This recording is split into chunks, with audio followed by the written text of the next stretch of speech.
बिस्मिल्लाहिर्रहमानिर्रहीम। अस्सलाम वालेकुम नाज़रीन, एक नई रिएक्शन वीडियो के साथ हाज़िर खिदमत है। आज की रिएक्शन वीडियो जिस कदर ज़बरदस्त और दिलचस्प है, वीडियो को आखिर तक देखें और टॉप एनालिसिस की वीडियो जो रिएक्शन वीडियो है इसको भी इनके चैनल को भी सब्सक्राइब करें और मुझे और मेरी वीडियो को लाइक करके अपने कमेंट्स भी दीजिए। तो नाज़रीन, आज बिला तख़ीर ये है कि हिंदुस्तान कि आप देख सकते हैं जो व्लॉग वहाँ पर बन रहे हैं, जो इंडियन चैनल्स जो गोदी मीडिया हो या इंडिया के जो व्लॉग्स हैं वो वीडियो बन रहे हैं, उससे आपको पता चल सकेगा कि इंडिया में आजकल कैसे हालात हैं। तो उसकी बड़ी बुनियादी वजह वो ये है कि किसी वक्त Indian prime minister Narendra Modi कहा करता था कि पाकिस्तानी परेशान है, उसकी वजह उसका कारण मैं हूँ। तो आज आप देखिए कि अगर पूरा हिंदुस्तान, उसकी पूरी गवर्नमेंट, उसकी पूरे सियासी नेता या दीगर उनकी इस्टेब्लिशमेंट जो परेशान है, तो उसका कारण पाकिस्तान है। क्योंकि पाकिस्तान ने एक नैरेटिव और स्टांस बिल्ड किया है सच्चाई पर मबनी, और पाकिस्तान और रशिया की बढ़ती हुई कुर्बतें, पाकिस्तान जिस तेज़ी के साथ अपना जो एक उसने सफारती नैरेटिव बिल्ड किया है और सफारती डिप्लोमेसी जो अपने पाकिस्तान ने कायम की है, वो सच्चाई पर मबनी है, वो हक़ाइक़ पर मबनी है। उसमें किसी किस्म का कोई धोखा या फ़रेब नहीं है। मुश्किल वक्त में दोस्त का साथ देने का एक ऐसा वादा और एक ऐसा अहद जिसकी बुनियाद असूलों पर है, दूसरों के मामलात में अदम मुदाखलत के असूलों पर कारबंद, और दूसरों की तरक्की पर छेड़छाड़ ना करना, ना उनमें रुकावट डालना, ना पड़ोसी मुल्कों को उनके मामलात में किसी किस्म की डालना या दखल अंदाज़ी करना। आज देखें, ये बात पहले भी रोज़े रोशन की तरह अय्या और मुसलमा है कि पड़ोसी तब्दील नहीं होंगे। ये बात हिंदुस्तान को अच्छी तरह समझ लेनी चाहिए। 77 सालों से उनका नैरेटिव यही रहा है कि वो पड़ोसी मुल्कों और छोटे मुल्कों पर चढ़ दौड़ने और तोसी पसंदाना अज़ाइम, ये हिंदुस्तान का पुरानी उसकी रवायत रही है। उसकी खारजा पॉलिसी का उसकी फ़र्स्ट पॉलिसी अगर आप कह लें तो वो ये उसका अव्वलीन हिस्सा रहा है। आज हिंदुस्तान जो पूरी दुनिया में उसकी जो अपनी परेशानियां बढ़ रही हैं, तो उसकी बुनियादी वजह पाकिस्तान नहीं है, उसके अपने हालात हैं। जो बातचीत हुई इसमें उन्होंने कहा कि रूस जो है, पाकिस्तान जो है वो इनका इम्पोर्टेंट पार्टनर है, यानी महत्वपूर्ण साझेदार है, और साथ ही साथ एक नेचुरल एलाइज है, यानी स्वाभाविक सहयोगी है। ये जो स्वाभाविक सहयोगी की बात है, ये अभी ज्यादा वक्त नहीं बीता है जब रूस दुनिया के सबसे बड़े स्टेट्समैन बन गए हैं। बहुत गंभीर स्तर पर भारत की विदेश नीति एक संकट के दौर से गुजर रही। वो ट्रम्प जब अमेरिका के राष्ट्रपति बने हैं, उसके बाद से भारत और अमेरिका के रिश्तों में एक तनाव देखने को मिल रहा है। तो रूस, चीन और अमेरिका तीनों से भारत के रिश्तों में एक नाटकीय बदलाव दिखाई पड़ रहा है। भारत की विदेश नीति, रूस दुनिया के सबसे बड़े स्टेट्समैन बन गए हैं। बहुत गंभीर स्तर पर भारत की विदेश नीति एक संकट के दौर से गुजर रही। वो ट्रम्प जब अमेरिका के राष्ट्रपति बने हैं, उसके बाद से भारत और अमेरिका के रिश्तों में एक तनाव देखने को मिल रहा है। तो रूस, चीन और अमेरिका तीनों से भारत के रिश्तों में एक नाटकीय बदलाव दिखाई पड़ रहा है। भारत की विदेश नीति यह पूरी तरीके से खंड खंड पड़ी हुई है। भारत को उन डेवलपमेंट्स के हिसाब से अपनी नीतियों में बदलाव करना चाहिए। हमारे प्रधानमंत्री की जो सबसे बड़ी दिक्कत क्या है कि वो दुनिया में जाके लोगों के गले मिल जाते हैं कि इस वक्त देश को एक नए काबिल विदेश मंत्री की जरूरत है। सर्वा पीएम मोदी ही है, वही सब कुछ संभालते हैं, पंचायत चुनाव से लेकर विदेश मंत्री तक का काम वो संभालते हैं। हमारी कोशिश ये कम है दुनिया में होगा है क्या पुतिन ने भी मोदी को किनारे लगाने की शुरुआत कर दी है। जिस रूस को भारत दशकों से दोस्त मानता आया, आज वही रूस पाकिस्तान को स्वाभाविक सहयोगी और महत्वपूर्ण साझेदार बता रहा है। और ये सब उस वक्त जब ऑपरेशन सिंदूर के बाद भारत पाकिस्तान तनाव चरम पर है।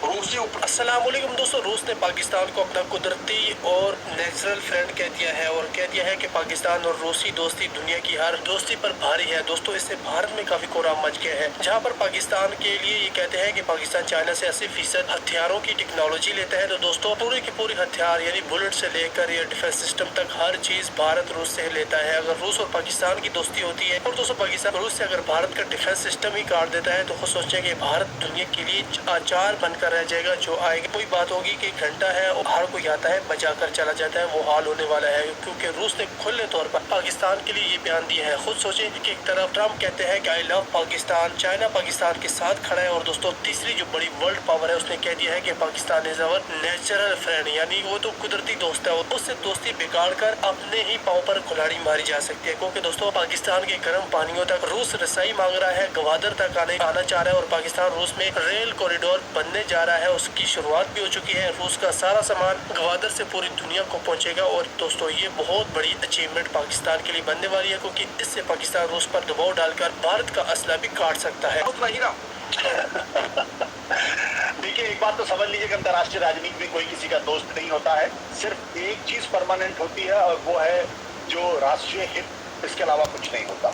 तो जो लोग डिप्लोमेसी को समझते हैं, फॉरेन पॉलिसी को समझते हैं, वो हमेशा अपने राष्ट्रीय हितों को आगे बढ़ाते हैं, और उसमें जो व्यक्तिगत महत्वाकांक्षाएं होती हैं या जो आपकी अपनी विचारधारा होती है उसको किनारे रख दिया जाता है। अफसोस की बात यह है कि पिछले कई सालों से लगातार ये देखने में आ रहा है कि जो हमारी नरेंद्र मोदी जी की सरकार है या भारतीय जनता पार्टी की जो सरकार है, वो विचारधारा के स्तर पर और अपनी व्यक्तिगत महत्वाकांक्षा को डिप्लोमेसी में और फॉरेन पॉलिसी में आगे बढ़ाने की कोशिश कर रहे हैं। कोशिश ये हो रही है कि लोग और भारत के लोग ये माने कि नरेंद्र मोदी दुनिया के सबसे बड़े स्टेट्समैन बन गए हैं, और साथ ही साथ अब भारत एक बहुत विकसित राष्ट्र के रूप में सामने आ गया है और सारी दुनिया अब भारत की सुनती है। हकीकत इसका ठीक उल्टा होता हुआ दिखाई पड़ रहा है।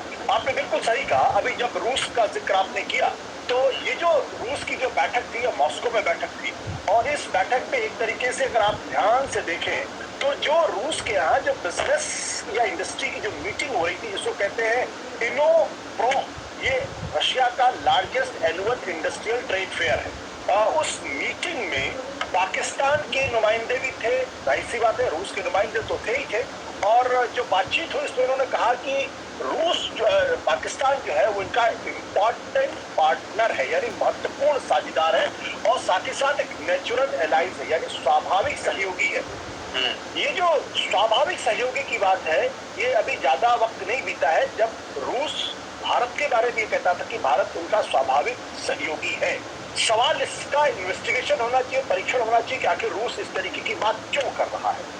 और इस संदर्भ में अगर आप देखेंगे तो आपको बिल्कुल स्पष्ट हो जाएगा कि भारत की विदेश नीति, भारत की डिप्लोमेसी आज की तारीख अगर कोई पूछे कि है भी या नहीं है भी है, क्या is there any foreign policy of India, is there any diplomacy by India, ये सवाल अगर आप गंभीरता से पूछेंगे तो बिल्कुल स्पष्ट हो जाएगा कि कहीं ना कहीं बहुत गंभीर स्तर पर भारत की विदेश नीति एक संकट के दौर से गुजर रही। दो महत्वपूर्ण ताकतें हैं जो दुनिया में नंबर 1, नंबर 2 ताकत है, एक अमेरिका है, दूसरा चीन है।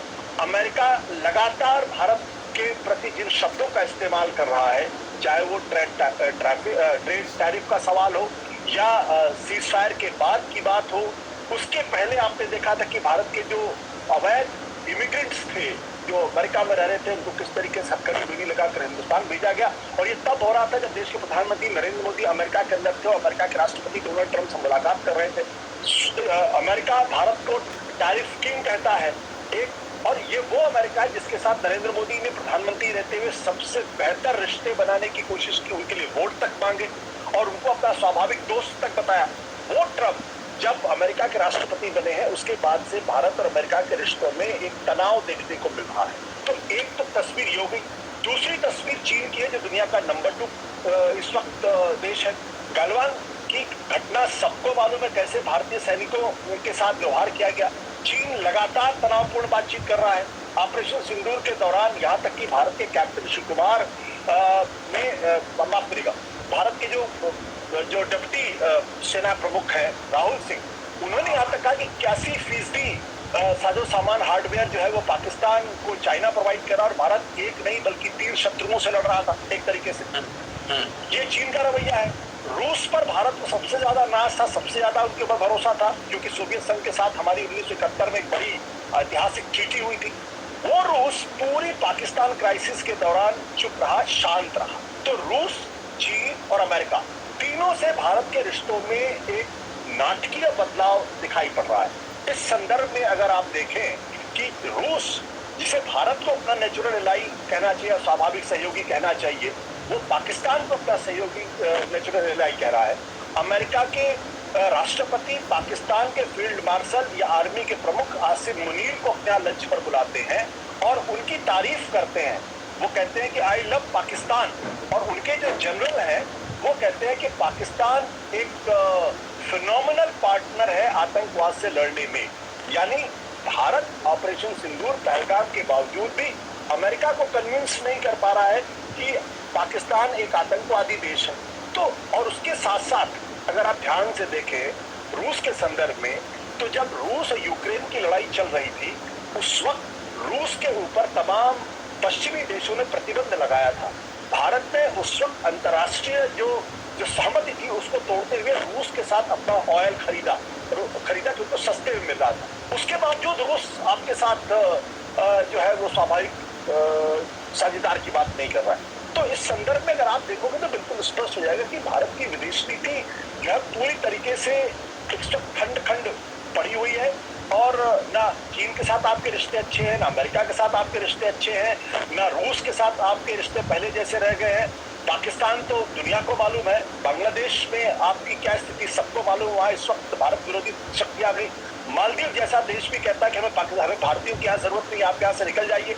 वैसे जो यूरोपियन यूनियन है उसके बारे में तो खुद आपके विदेश मंत्री कहते हैं कि हमें फीचर्स नहीं बल्कि हमें पार्टनर्स की जरूरत है। तो आपकी विदेश नीति है कहाँ?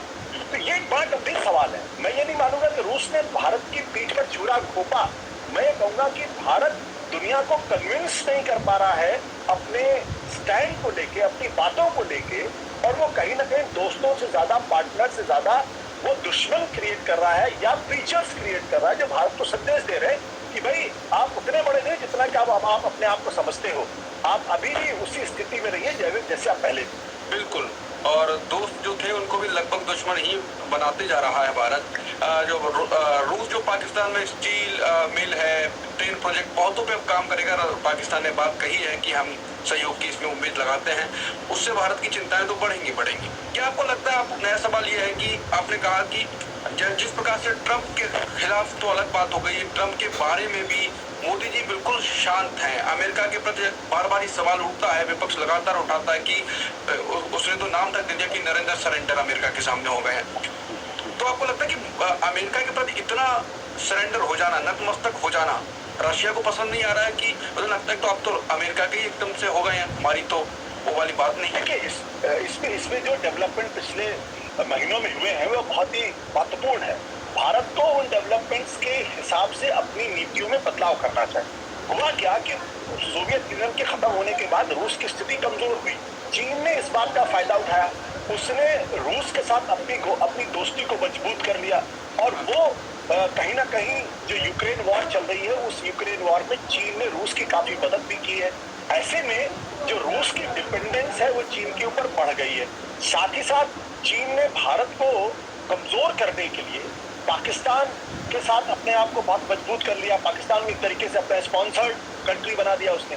तो एक तरफ पाकिस्तान अमेरिका के साथ अपने रिश्ते बहुत बेहतर कर रहा है, दूसरी तरफ चीन उसका एक नेचुरल एलाई हो गया है, तीसरी तरफ रूस वाया चाइना पाकिस्तान को अपना एलाई मानने लगा है।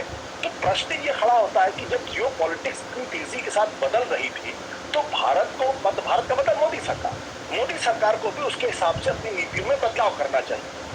हमारे प्रधानमंत्री की जो सबसे बड़ी दिक्कत क्या है कि वो दुनिया में जाके लोगों के गले मिल जाते हैं। गले मिलने से देश नहीं मिलता, गले मिलने से दिल भी नहीं मिलते, बल्कि आप गले बाद में मिलिए, पहले अपने राष्ट्रीय हितों को आगे बढ़ाइए, अपनी विदेश नीति को बदलते हुए जियो पॉलिटिक्स में उसको बदलने की कोशिश करिए।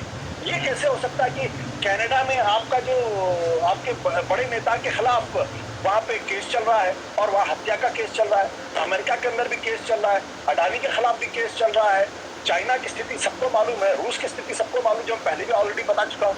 तो हम कर क्या रहे हैं? हम क्यों चीजों को मैनेज नहीं कर पा रहे हैं? यहाँ तक कि जो शंघाई कोऑपरेशन है उसमें भी आपकी बात कोई नहीं सुनता। अमेरिका बार बार धमकी दे रहा है कि ब्रिक्स के साथ जो रहेगा हम उनके साथ बुरा बर्ताव करेंगे, भारत ब्रिक्स का हिस्सा है। तो इन सब चीजों के संदर्भ में अगर आप देखेंगे तो स्पष्ट हो जाएगा कि इस वक्त देश को एक नए काबिल विदेश मंत्री की जरूरत है, जो अंतर्राष्ट्रीय बदलती हुई परिस्थितियों के हिसाब से खुद को बदल सके, जो सोवियत यूनियन का जो हमारा बड़ा दोस्त था, अगर वो चीन के साथ जा रहा है, अगर वो पाकिस्तान के साथ जा रहा है, तो इसका मतलब कहीं ना कहीं कमी हमारे अंदर। हम रूस को क्यों कहेंगे भाई रूस हमारे पीछे छुरा घूम रहा है? भाई जब आप किसी को अपने हिसाब से कहेंगे कि भाई मैं तो अब दुनिया में नंबर 1 कंट्री हो गया हूँ, मैं तो विकसित राष्ट्र हो गया हूँ और पूरी दुनिया हमारी बातों को सुनती है, तो फिर सवाल तो पूछा जाएगा।